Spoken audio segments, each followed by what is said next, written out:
Hi guys, and welcome back. We're now looking at the recordings that we're getting from our subject initially. On the top channel there, or the red channel, channel 1, you're seeing the flow through our subject's mouth. So that's a record of flow. So when the red line goes up towards 100, that's breathing in.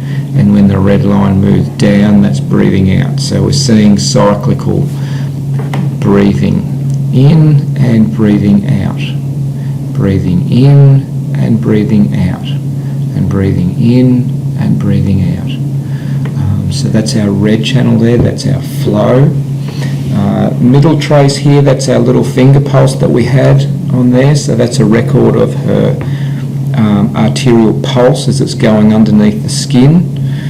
So we're picking up that, and we're using the peaks of that measurement to measure her heart rate. So this is Rebecca's heart rate down through here. So that's our purple trace there. So that's a beats per minute record there.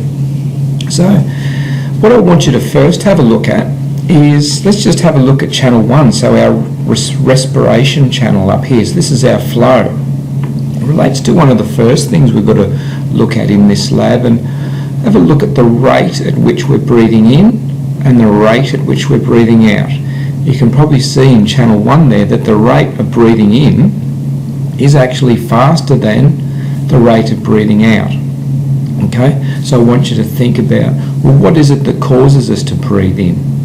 And breathing in is actually an active process, isn't it? We're using our diaphragm, we're contracting our diaphragm, and we're contracting our external intercostal muscles. So that's an active process to inflate the lungs to breathe in. And what's passive breathing out? Passive breathing out is just the reverse of that process, and it's a relaxation of those muscles. So that's sort of the reason why we're seeing this difference between the rate of air into the lungs and the rate of air out of the lungs. It's faster on the way in, so it's a steeper red line on the way in because we're actually contracting muscles. It's an active process, and the exhalation process is really a passive process, and it's really due to the recoil of the elastic fibres in our lungs. So that's sort of one of the things we should think about. So that's really all we want to see from this aspect of the recording. And what I'm going to do is actually, just for the moment, just have a look at the bottom line there. That's our purple line. What do you notice about that purple line there? It's going up and it's going down. It's going up and it's going down. So this is what we mean by the impact that respiration has on heart rate. Can anyone see what the link is? As we breathe in, the heart rate goes up. As we breathe out, the heart rate goes down. Have a look at the red line at the top and the pink line at the bottom. It's the respiration that's driving those changes in heart rate that you're seeing there.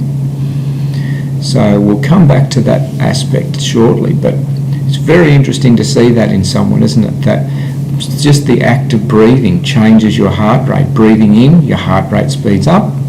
Breathing out, your heart rate slows down. Breathing in, your heart rate speeds up. Breathing out, heart rate slows down.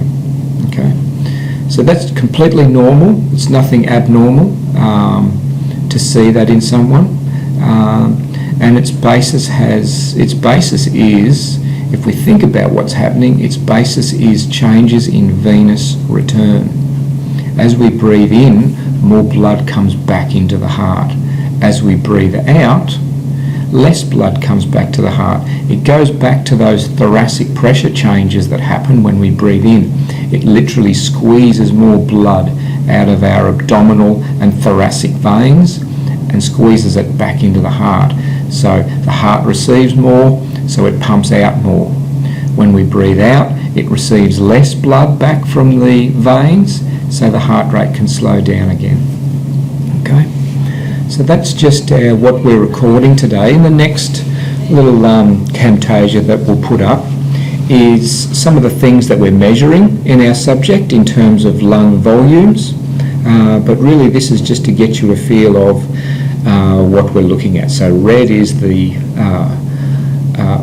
flow rate. Green is our little pressure transducer, and the bottom one there, the sort of purpley pink trace, that's our beats per minute or our heart rate. Okay. When we come back in our next Camtasia, we'll be looking at some of the important lung volumes and lung flows. Okay. See you in the next one.